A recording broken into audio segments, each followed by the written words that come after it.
Good Saturday morning, everybody. It's Trevor Thompson, the self-appointed Looney Tunes critic, and I'm in here with my good friend Sean McBee. Look, man, we know you're self-appointed. Yeah.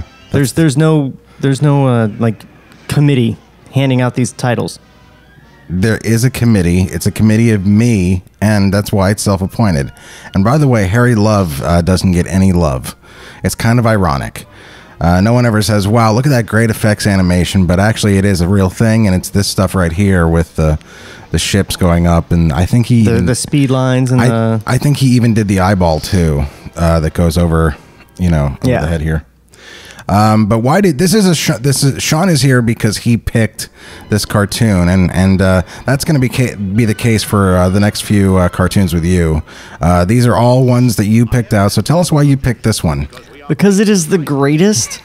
As a teenager, I was super into Marvin the Martian. Yes. And well, we called him that then, but this is before we learned he was Marvin Martian. What? No, it isn't. He's Marvin Martian. That's actually Marvin the Martian is the. Oh, you mean this cartoon is before? He actually became Marvin the Martian in the 70s in the ad campaign. Anyway, but Duck Dodgers in the 24th and a half century. This cartoon, I know I'm not blaming you, but this is one of those golden collection DVD copies that they kind of screwed up the color. Sometimes they do a really good job, but especially if you're a huge Chuck fan like me and Sean. Did they screw up the color, or was the color always screwed up? It was, well, here's the thing. They can make it whatever they want, and they have reference material. They have the cells, they have the backgrounds. If you have Chuck's book, you have some of the backgrounds. If you have the Steve Schneider books and the Joe Adamson books and stuff like that, where it has the art, you have the reference material. And the color schemes make sense when you see them in photograph. And it's kind of Saturday morning, hyper color, it's not... Just more of that effects animation? Yeah, well, there's some more of that right there. And I used to try to draw this, by the way, on the chalkboard at school, this whole plan that he does. And now I do this. So it worked out, kids. Gosh. So yeah, this was, it was pretty rare for them to do these parody cartoons, actually. There were only a handful of them out of the 1,000 or so cartoons that they made. The funniest thing is that they're parodies, and yet they hold up.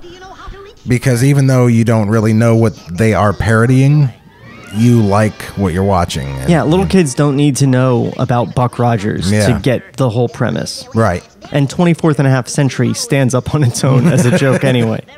Yeah. Yeah, see, that thing in the background is supposed to be brown, and it's green.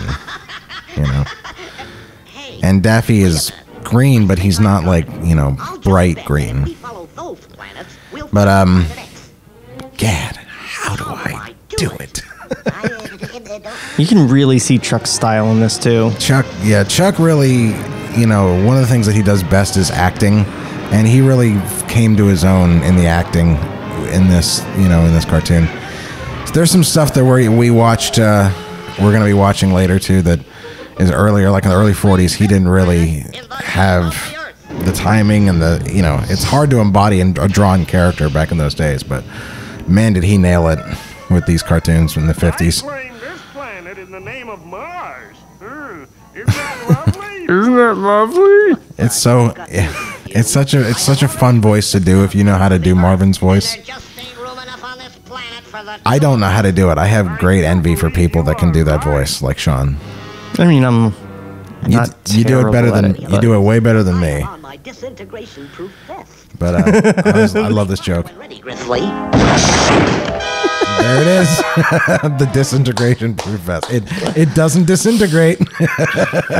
And then Daffy's reaction here. Oh, you, huh?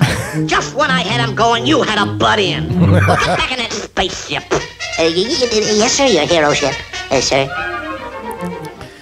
That was a pretty uniquely Chuck thing, is making Porky the sidekick.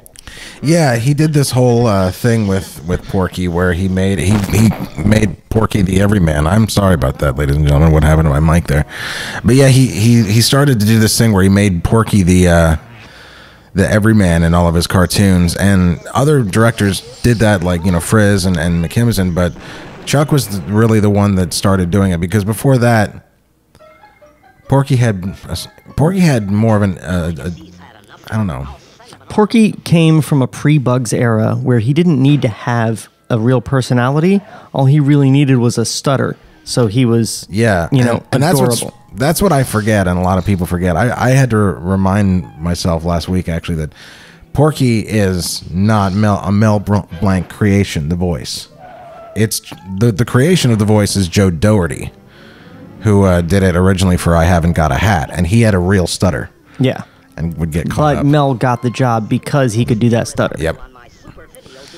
Now, when he says Super Video Detecto Set, that would just be the internet today, or YouTube, or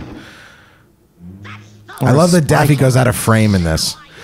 He gets so mad that he goes out of frame. Yeah, I mean, look at Maurice Nobles. I almost said LaMarche again. And I like the idea that there's X-shaped clouds on Planet X. Well, yeah, of course. And just everything is X-shaped. Planet X, it's yeah. Why would there be anything but X? Planet Q must be awesome. Oh, yeah.